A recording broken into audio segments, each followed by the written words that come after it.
میرے حضور نے یہاں تک فرمایا کہ جو شخص قرآن پڑھتا ہے اس کے لہجے میں لکنت کی وجہ سے یا عجمی ہونے کی وجہ سے وہ اٹکتا ہے اور اس کا لہجہ ٹوٹتا ہے، تو میرے حضور نے فرمایا اللہ اس کو دوہرا ثواب عطا کرتا ہے، ایک قرآن پڑھنے کا ثواب اور ایک اس کو اٹکنے سے جو تکلیف ہوتی ہے، تو فرمایا اللہ اس کا بھی اس کو ثواب عطا کرتا ہے۔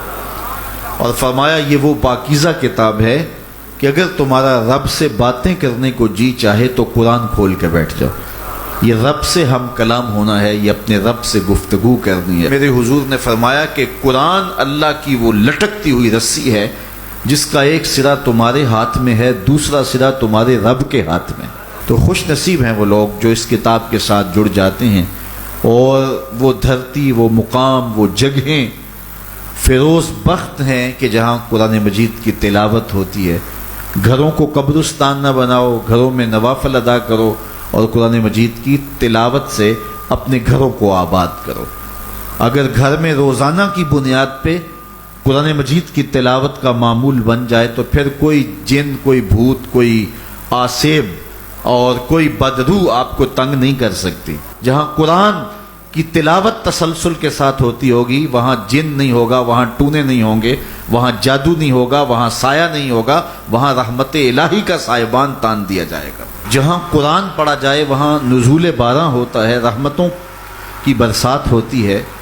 اور پھر اگر یہ جگہ اللہ کا گھر ہو، مسجد ہو، تو پھر تو دوہری برکت ہو جائے گی نا۔ وہ میاں صاحب نے کہا تھا نا کہ دودھ اندر جے کھانڈ رلائیے تے مزہ ہو جاوے دونا، کہ دودھ خود بھی میٹھا ہوتا ہے، اس کے اندر اگر چینی بھی شامل کر لی جائے۔ یہ روشنیوں کا منبع ہے، یہ مصدر ہے اجالوں کا۔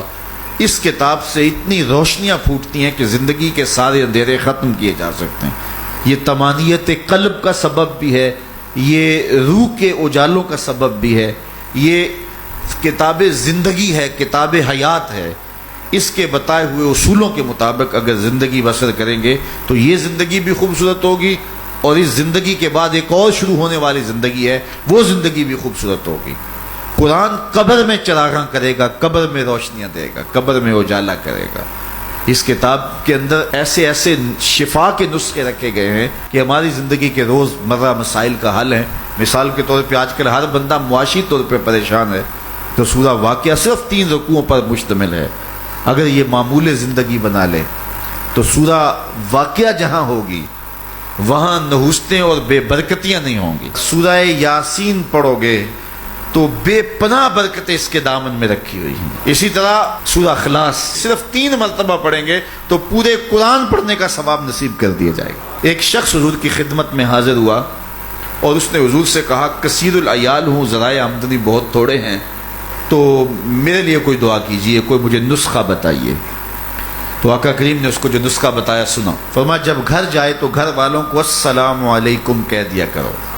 یہ کتنا سوکھا نسخہ ہے اور کتنا اچھا وظیفہ ہے، گھر والے بھی خوش، اللہ رسول بھی خوش۔ اس کے بعد 1 مرتبہ سورہ اخلاص پڑھ لیا کرو۔ غربت توڑ نسخہ، جب بھی گھر جاؤ السلام علیکم، اس کے بعد 1 مرتبہ سورہ اخلاص۔ اور میرے حضور نے فرمایا کبھی ایسا ہو کہ تو گھر جائے، گھر میں کوئی بھی موجود نہ ہو، تو فرمایا عمل چھوڑنا نہیں، فسلم علیہ، پھر مجھے سلام کہہ دینا۔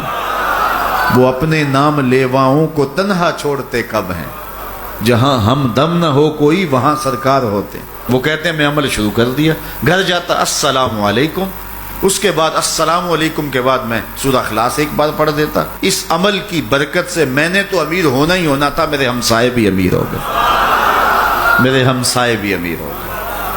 تو قرآن کو اپنی زندگی میں بسا لو، قرآن کو شامل کر لو، دنیا بھی سنورے گی، قبر بھی سنورے گی، نزا کا عالم بھی سنورے گا، حشر میں بھی اجالے ہوں گے، جنت کی بہاریں بھی نصیب ہوں گی، اور رسول اللہ کا ساتھ نصیب ہوگا۔